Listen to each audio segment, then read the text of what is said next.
몇 해 전에 여러분 북유럽의 핀란드라는 나라에서 거기에 재벌 그룹 중에 핀니 틸라 그룹의 그 창업자인 야리 바르 회장이라는, 이름이 특이하죠. 야리 바르. 그때 당시 60세였는데 백만장자예요. 운전을 하다가 여러분 스피드 티켓을 떼인 적이 한 번쯤 있으실 거예요. 제한 속도를 1km, 거기는 킬로미터니까 1km를 초과했다고 딱지가 날라왔습니다. 딱지가 날라왔는데 그 벌금이 20만 달러의 금액이 날라왔어요. 엄청난 금액이죠. 그래서 이분이 소송을 하거나 군말 없이 그것을 흔쾌히 지불을 했다. 그래서 사람들이 전 세계적인 해외 토픽이 됐는데 한국에 제가 기사를 읽은 기억이 있습니다. 핀란드와 스위스에는 이 모든 벌금 페널티, 그 벌금 제도가 소득에 따라서 다 차별적으로 부과된다고 합니다. 부자들은 똑같은 교통법규를 위반해도 돈을 더 많이 부과를 하는 거예요. 특이한 거죠. 이 말은 더 혜택을 누리고 살아가는 사람들은, 사회 지도층이나 그런 사람들은 솔선수범을 하고 사회에 더 이렇게 공헌을 해야 사회가 발전하고 경제도 원활해진다, 그런 생각입니다. 그 남들보다 더 뭔가 특별한 것이 있으면 누리는 만큼 똑같은 상황이지만 더 희생을 해야 사회가 잘 돌아간다, 그런 생각이죠. 여러분 이제 뉴스에서 한국 뉴스도 많이 보시고 하실 텐데 미국도 마찬가지입니다. 고위 공직자들이 위장 전입을 하거나 부동산을 자기 직위를 이용해서 땅을 사거나, 그리고 자녀들에게 재산을 편법으로, 합법적인데 어떻게 보면 약간 법을 이용한 거예요. 그런 걸 통해서 탈취를 하고, 그리고 대한항공의 딸이 뭐 어떻게 한다든지 해서 재벌 가문의 자녀들이 갑질을 하고, 그리고 목사님들이, 성직자들이 일탈 행위를 하면서, 보통 사람들이 그런 일을 하면 뉴스가 안 돼요. 근데 그분들이 하니까 크게 뉴스가 되고 사람들이 화를 내요. 이웃집에 사람이 그런 일을 하면 신경을 안 쓰는데 그런 분들이 그런 일을 하니까 화가 나고 안 좋은 소리도 듣고 그래요. 왜 그렇습니까? 그들에게는 일반인들이 누리지 못하는 특별한 혜택을 이 인생에서 누리고 있기 때문에 뭔가 특별한 태도, 도덕성, 뭔가 좀 다른 의무, 희생, 이런 걸 우리가 기대감을 가지고 있습니다. 이런 걸 이제 좀 어려운 단어로 노블레스 오블리주라고 하는데, 노블은 귀인, 귀족이란 뜻이고 귀한 사람, 오블리자는 어떤 책무, 당연히 기대되는 어떤 태도나 행동, 이런 걸 이야기합니다. 프랑스어로 원래 귀족은 의무를 갖는다라는 뜻입니다. 이 단어가 당연히 그렇게 기대가 되는데 행동을 하지 않기 때문에 사람들의 분노를 촉발할 때 많이 단어가 사용이 되어 와요, 요즘. 오늘 성경 말씀을 통해서 저는 예루살렘의 총독이 된 그 느헤미야가 그가 선자리에서 이 노블레스 오블리주를 실천하는 것을 우리가 볼 수 있습니다. 이 시대의 노블, 귀족은 누구예요? 미국의 재벌, 한국의 재벌입니까? 아니에요. 진정한 귀족은 누구입니까? 영원한 생명을 얻은, 하나님의 선택을 받은 바로 저와 여러분 그리스도인들이에요. 그걸 믿으시기 바랍니다. 그래서 세상 사람들이 말이 많아요. 교회에 대해서 말도 많고 그리스도인들에 대해서 이러쿵저러쿵 하는 것은 왜 그래요? 남다른 기대치가 그들 마음속에 있기 때문에 그렇습니다. 그렇게 생각하셔야 돼요. 영적으로, 도덕적으로 자기들도 알아요. 세상 사람들은 내가 이렇게 나쁘지 않은데 뭐 나는 그냥 그러니까.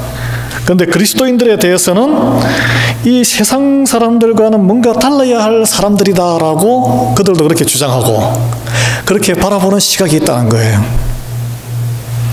우리는 하나님의 일방적인 선택으로, 은혜죠, 말미암아서 구원을 받아서 영원한 생명, 영생을 약속을 누리고, 그리고 그로 인해서 평강과 감사의 삶을 살아가는 특권을 누리는 사람들입니다. 남들이 못 누리는 특권, 선택받은 특권을 누리는 거예요. 특혜받은 이 시대의 귀족이에요. 여러분 귀족입니다. 귀인입니다. 여러분의 정체성이에요. 그래서 우리가 하나님의 자녀가 된 이 귀인의 삶에서 나타날 수 있는, 또 나타나면 좋을, 나타나야만 될 노블레스 오블리주, 발음이 잘 안 되는데 노블레스 오블리주가 있다면 과연 어떤 것이 있을까? 이제 느헤미야를 통해서 오늘 같이 저는 묵상을 같이 나눠보고자 합니다. 이 그리스도인의 노블리스 오블리제를 이렇게 하게 되면 처음에 먼저 오늘 본문에서는 우리가 당연히 누려야 할 권리를 포기할 수 있는 용기가 생기게 됩니다.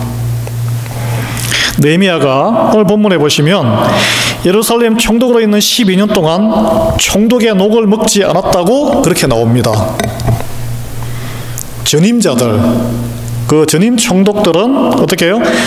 일용할 양식과 포도주와 그리고 은 40세겔이면 약 0.5kg의 은인데 이스라엘 백성들에게서 빼앗았다라고 이렇게 표현해 놓습니다. 빼앗았다. 그리고 전임 총독들의 그 수종들이 있잖아요. 부하들이 백성들을 압제했다라는 표현을 합니다. 이 말은 뭐냐면 권력을 이용해서 경제적인 수탈을 했다. 그렇게 생각하시면 되겠습니다. 고대 시대에는 제국에서 지방의 현지 총독으로 파송이 되면 어떻게 해요? 현지에서 다 조달합니다. 뭐 합법적이죠. 경제적으로 이렇게 세금을 걷고, 그래서 통치 운영비를 조달하고 중앙정부에 일정 정도 납세하고 뇌물도 보내고, 그리고 자기 생활비와 한미천 딱 챙겨서 가는 거죠. 그래서 총독 가면은 갈 때 자기 재산 규모보다 나올 때 재산 규모가 더 커지는 게 통상적인 현상이었어요. 느헤미야는 자기가 당연히 누려야 될 이 권리와 권력을 챙기지 않은 것을 볼 수 있습니다. 근데 느헤미야가 어떻게 서바이브 생존했을까? 느헤미야의 배경이 무엇입니까? 바사 제국의 왕궁의 최고위 관료였습니다. 평생을 공무원 생활을 한 거죠. 아마 꽤 재산이 있었던 것으로 추정할 수 있습니다. 그래서 굳이 총독 녹봉을 안 받아도 먹고 사는 시장이 없었던 거예요. 그런데 느헤미야만 그랬겠습니까? 전임 총독들은 안 그랬겠어요? 아무도 없는 거지를 총독으로 임명을 안 했을 것입니다. 귀족들의 전부 다. 그렇지만 그들은 그럼에도 불구하고 악착같이 다 착취를 했어요. 왜 그렇습니까? 돈 있는 사람들이 돈의 흐름을 더 잘 압니다. 여러분, 한국의 IMF 때 어떤 분들은 어유 절호의 찬스네, 돈을 끌어당긴, 어떤 분들은 돈을 풀어서 구유를 한 사람이 있고, 어떤 분들은 돈을 더 그 기회를 활용해서 더 축적한 사람들이 있습니다. 서민들이 힘든 경제위기를 통해서 더 투자하고 돈을 버는 경향이 있습니다. 그래서 오늘 굳이 16절에 느헤미야가 성경을 통해서 밝힙니다. 자기가 공사하는 기간 중, 그리고 재임 기간 중에 땅을 사지 않았다, 이렇게 나와요. 이런 표현이, 땅을 사지 않았다. 여러분, 허물어진 성벽이 수리가 되면, 도심이 재개발되면, 재개발하기 전에 땅을 미리 사놓으면 재개발이 끝나면은 땅값이 뛸 거 아니에요. 예나 지금이나 똑같습니다. 성벽이 재건되면 그 주변에 땅값이 뛰지 않겠습니까? 그렇지만 그는 눈에 보이는 그런 물질의 욕구를 물리쳤습니다. 물리쳤습니다. 저도 뭐 별거 아니지만 개인적으로 IMF 때 한국에 기자 생활을 하고 있었어요. 눈에 보이는 거예요. 이게 환율이 며칠 만에 2배 이상 뛰어요. 1,000원 하던 게 1,800원까지 확 뛰는 거예요. 그래서 주변에 그러더라고, 달러를 사놓으세요. 저한테 기자가 달러 환투기 해서 어떻게 해요? 안 샀어요, 저는. 높은 자리에서 낮은 자리로 내려와서 함께하는 모습, 느헤미야가 한 행동입니다. 누릴 권리를 포기하는 모습, 이게 누구입니까? 하나님. 그리고 인간의 몸으로는 예수님 아니십니까? 빌립보서 2장 6절 8절에 보면 이렇게 표현되어 있습니다. 그는 근본 하나님의 본체시나 하나님과 동등됨을 취할 것으로 여기지 아니하시고 오히려 자기를 비워 종의 형체를 가지사 사람들과 같이 되셨고, 사람의 모양으로 나타나사 자기를 낮추시고 죽기까지 복종하셨으니 곧 십자가에 죽으심이라. 하나님께서 내려오셨어요. 하나님은 저와 여러분이 흑암에 앉아서 어떻게 빠져나갈지를 모르고 살아갈 때 그것을 보시고 외면하지 않으셨습니다. 높은 하늘에 계시고 그냥 앉아 계셨지만 우리 가까이, 우리가 있는 곳까지 내려오셨어요. 그것이 예수님의 성육신 사건입니다. 당연히 누려야 할 하나님의 영광을 또 예수님은 누리지 않으시고 우리를 죄와 사망에서 구원하기 위해서 어떻게 하셨어요? 모든 고난을, 가장 심한 고난을 당하셨어요. 느헤미야와 그의 부하들, 종자들, 신하들은 자기의 모든 권리들을 행사하지 않고 기득권을 내려놓고, 그리고 또 one mile further, 한 발자국 더 나갔습니다. 모든 있는 힘을 다해서 일반 백성들이 일하는 성벽 공사에 참여했다라고 나왔습니다. 이게 완벽한 노블리스 오블리스예요. 하나님의 사람이 할 수 있는. 올해 이분이 93세, 93살이에요. 영국의 엘리자베스 여왕 아시죠? 할머니 여왕. 그분은 자기 위에 정조 할머니, 해가 지지 않는 나라를 만든 그 여왕은 빅토리아 여왕입니다. 빅토리아 여왕이에요. 그래서 영국 왕 중에서 가장 존경을 받고 인기가 높았던 여왕은 빅토리아 여왕이었어요. 그런데 그 최근에 이 엘리자베스 여왕이 재임하면서 그의 순위가 바뀌었습니다. 엘리자베스 여왕이 이제는 가장 인기 있는 그리고 존경받는 왕으로 바뀌었습니다. 이분이 올해 67년째 최장수 재위 기록을 가지고 있고 또 나이로도 최고령이에요. 역대 기록을 다 갈아치우고 있습니다. 그런데 아버지가 조지 6세인데 1953년도 이제 돌아가시고 이 왕위를 이어받았는데 이 엘리자베스가 두 딸이 있었는데 조지 6세가 어릴 때부터 맏딸이 왕위 계승 1순위였어요. 그래서 20대 초에 미혼일 때, 그때 1940년대 세계 2차 대전 중이었죠. 독일이 미사일 날려서 이렇게 런던을 갔다가 공습할 때였습니다. 그때는 공주였고 좀 있으면 아버지 돌아가시면 왕이 될 1순위였어요. 특히 공주는 영국에서 군대에 갈 의무가 없습니다. 그런데 자원해서 입대했습니다. 이분이 입대했어요. 당시에 그 영국의 여군들은 군대 가면 지금도 그렇지만 무기 제조 공장에서 일을 하거나 보급 부대에서 일을 했습니다. 그녀도 보급 부대에 배치받아서 운전병이 되었어요. 그래서 직접 운전을 했습니다. 그 사진이 남아 있습니다. 트럭을 운전해서 트럭 운전병. 곧 왕이 될 아가씨 공주가 트럭 운전병이 된 거예요. 그리고 영국에는 왕자들이 예나 지금이나 군대에 갑니다. 노블리스 오블리주를 실천하기 위해서 주로 장교로 가요. 근데 공주가 군대에 간 경력은 이 엘리자베스 여왕 이전에도 없었고 그 이후에 지금도 한 명도 없습니다. 한 명도 없어요. 그래서 그녀는 그때 군에서 사병들과 평민들과 생사고락을 같이 했습니다. 그래서 그 경험으로 우리 왕족들이 특별하게 가야 공부를 하고 프라이빗 스쿨에서 보냈는데 안 되겠다. 내가 자녀를 놓으면 퍼블릭 스쿨에 보내야 되겠다. 그래서 지금 찰스 황태자부터 해가지고 다 퍼블릭 스쿨에서 다 공부를 했습니다. 예. 무슨 말이에요? 곧 왕이 될 귀한 몸이지만 백성들 속으로 들어가서 똑같이 고생하고 지냈습니다. 그래서 백성의 사정을 알고 백성들의 사랑을 듬뿍 받는 왕이 되었습니다. 이 하나님의 사랑을 받고 은혜를 입으면 자기의 자리에 연연해하지 않아요. 가장 낮은 곳으로 찾아가서 함께하는 능력이 생기게 됩니다. 그래서 자신이 받아 누리는 복을, 우리는 다 복을 받았어요. 그 복이 내가 마지막에 종착역, 여러분 버스에 종점이 있죠? 그 종점이 되지 않게 살아가는 거예요. 복을 나눠주러 나갑니다. 다음 역까지 가는 거예요. 그가 누가 될지 모르지만, 그래서 그것을 성경에서는 복의 통로가 된다라고 표현합니다. 저와 여러분이 다 복의 통로가 돼야 됩니다. 복의 종착역이 되면 안 돼요. 두 번째로, 그리스도인의 노블레스 오블레주를 이게 삶에 나타나게 되면 그 현상은 내 밥상에 사람들을 초대하는데 차별하지 않고 초대할 수 있게 됩니다. 오늘 본문에 느헤미야는 자신의 밥상에 많은 사람들을 초대해서 함께 식사했다고 나옵니다. 17절에 보시면 이렇게 나오죠.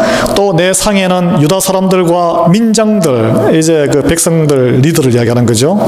150명이 있고 그 외에도 우리 주위에 있는 이방 족속들 중에서 우리에게 나온 자들이 있었는데, 여러분 밥 먹을 때는 개도 건드리지 않습니다. 그 말은 무슨 말이냐면 가장 편한 시간, 나만의 시간, 사적인 공간이란 이야기예요. 개인적인 공간입니다. 그 사생활의 자리를 오픈했습니다. 사람들을 초대했어요. 그 초대할 때 오늘 본문에 보면 사람들을 차별했습니까?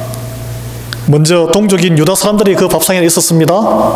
그 다음에 민장들로 표현되는 이렇게 리더들이죠. 공동체의 리더들이 있었어요. 그 밖에 또 누가 있어요? 이방인들이 있어요. 이방인들. 원래 유대인들은 이방인들과 같이 밥을 안 먹습니다.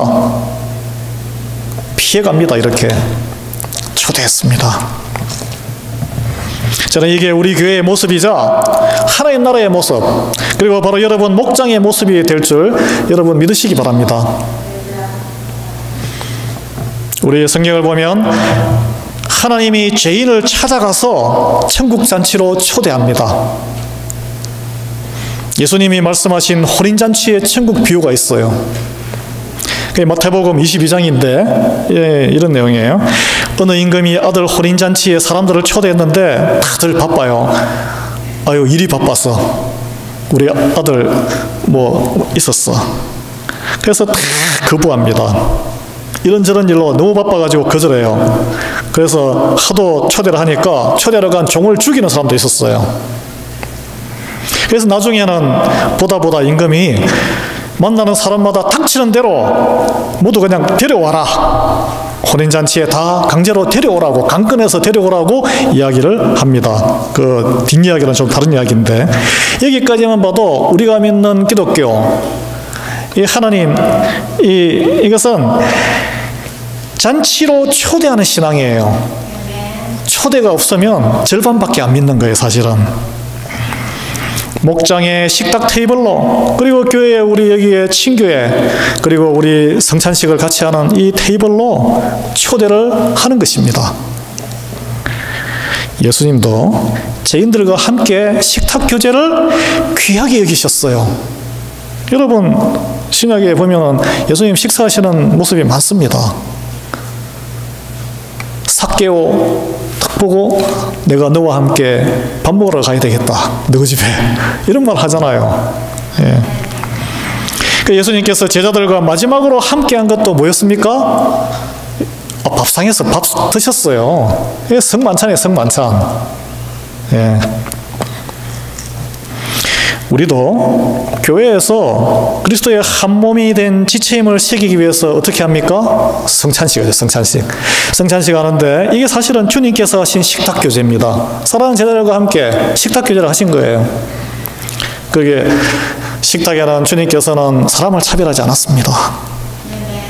세상에서는 끼리끼리 어울립니다. 교수는 교수끼리 어울리고, 비즈니스 하면 무슨 비즈니스 하시는 사람끼리 어울리고. 그렇지만 하나님의 나라 교회에서는 밖에서는 어울릴 수 없는 사람들이 함께 어울려서 서로 기뻐하고 격려하고 그렇게 됩니다. 왜 그렇습니까?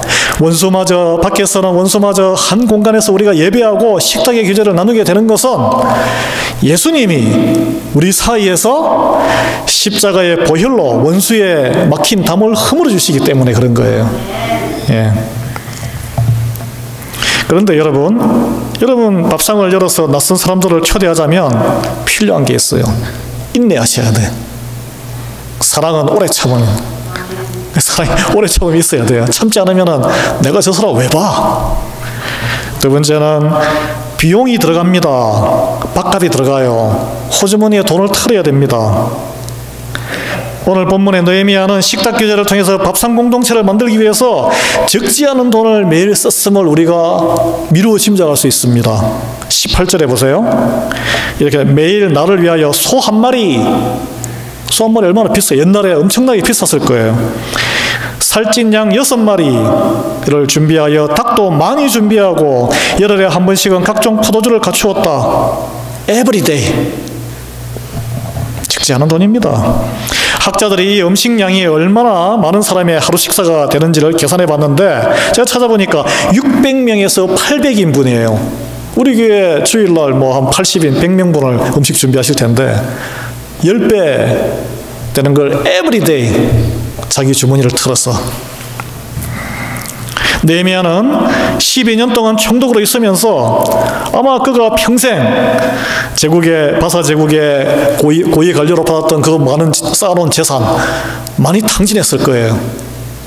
여러분 주변에 보세요. 많은 고위 관리들, 한국의 관리, 미국의 관리, 임기를 마치고 나면 재산이 증식되었는지 재산이 줄었는지 도네이션 많이 해가지고 보세요. 왜 그랬을까요? 느헤미야는 왜 그랬을까? 우리가 이제 마지막으로 묵상해야 될 것이 도대체 왜 느헤미야는 이런 경제적인 손실을 봐가면서 노블레스 오블리제로 표현되는 이런 행위를 할 수 있었느냐?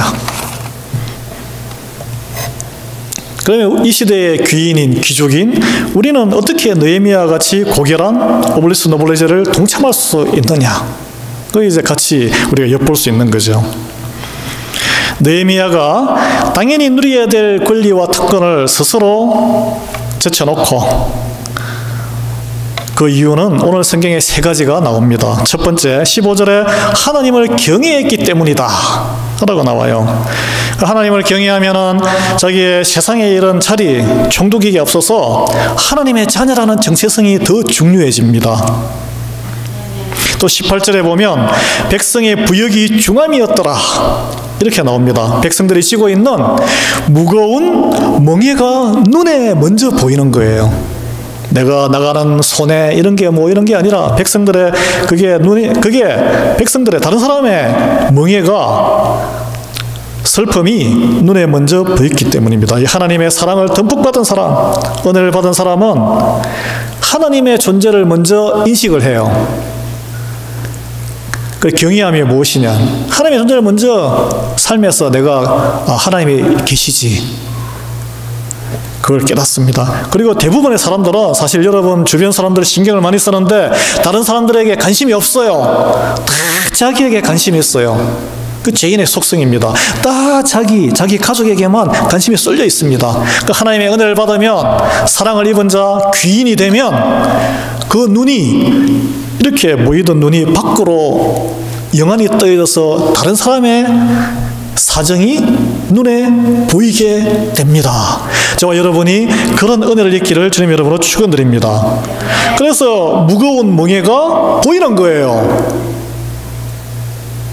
하나님의 은혜가 없으면 그게 멍에가 안 보여요. 저 사람들은 내가 착취를 내 유익을 위해서 이용을 해야 될 사람들 이렇게 보이는 거예요. 주님께서는 이 한마디에 예수님은 본인의 유익을 위해서 공생애 동안에 살지 않으셨습니다. 마태복음 11장 28절에 이런 말씀이 나오죠. 수고하고 무거운 짐진 자들아 다 내게로 오라. 다 내게로 오라. 내가 너희를 쉬게 하리라. 이 무슨 초대하신 거예요. 초대. 예수님이 인생의 무거운 부역에 시달리는 자들, 여러분 인생의 무거운 짐이 많습니다. 주님께 오셔야 돼요. 구원의 잔치로 초대하셨습니다. 천국의 밥상 공동체로 초대하셨어요. 우리 한국 사람들 특히 같이 밥을 먹어야 서로 속이 트입니다. 세상에는 술을 같이 마셔야 서로 호정호재하는데 그래 같이 식사를 하시고 같이 예배로 같이 할 때 서로 형제자매가 되는 거예요. 우리는 다 그 예수님의 초대로 하나님의 초대로 은혜를 입은 자들이에요. 그리고 마지막에 보면 19절에 느헤미야는 그의 모든 행실을 하나님이 지금도 지켜보시고 계신다. 그리고 더 큰 은혜를 베푸실 분이다. 이것을 확신하셨어요. 확신했기 때문에 이 땅에서 누려야 할 세상적인 특권을 포기할 수 있었습니다. 예. 그래서 노블레스 오블레제를 실천할 수 있었어요. 노력으로 한 게 아니에요, 이게. 하나님의 더 큰 상급으로 하나님께서 주실 줄을 믿고 믿음으로 삶을 살아간 것입니다. 그게 믿음의 선진들의 특징입니다. 말씀을 정리하겠습니다. 하나님의 은혜를 입어서 구원의 특혜를 받은 우리 그리스도인들만이 할 수 있는 노블리제 오블리스, 죄인들의 세상으로 성육신에서 오신, 인간의 몸을 입고 오신 성자 하나님 예수 그리스도를 우리가 닮아가는 것이 우리 삶의 신앙의 여정입니다. 예, 우리는 우리의 권리와 유익함을 벗고 잠시 제쳐놓고 흑암에 앉은 사람들을 찾아가서 함께 할 수 있는 능력이 생기게 되는 거예요. 예. 그리고 우리 집과 교회와 우리의 식탁의 자리를 사람들을 차별하면 안 돼요. 차별하지 않고 적극 초대하게 됩니다. 여러분 한번 초대해 보세요. 굳이 목장 모임이 아니더라도 이웃에 한국분 한 분, 집이 아니라도 밖에 한번 티타임이라도 초대해서 사정을 물어보고 하나님이 기뻐하십니다. 그런 우리 모두 느헤미야와 같이 하나님의 능력으로 하나님의 자녀로서 주어진 그런 귀한 특권, 노블레스 오블레주를 넉넉히 감당할 수 있는 귀한 주의 백성이 되시기를 예수 그리스도 이름으로 소망합니다. 기도로 마치겠습니다. 하나님 감사합니다. 주님, 오늘 느헤미야를 통해서 주님, 우리가 구원받고 축복받은 인생, 축복의 마지막 종점이 되지 않게 해 주시옵소서. 축복의 통로가 너희는 복이라 아브라함의 복덩이가 된 것처럼 우리도 복덩이, 그 복을 나눠줄 수 있는 우리 이 시대의 가장 귀한 귀족의 귀인으로서의 노블리스 오블리주를 실천할 수 있는 능력의 은혜를 잊게 되기를 간구드립니다. 주님, 우리의 삶을 통해서 영광받아 주시옵소서.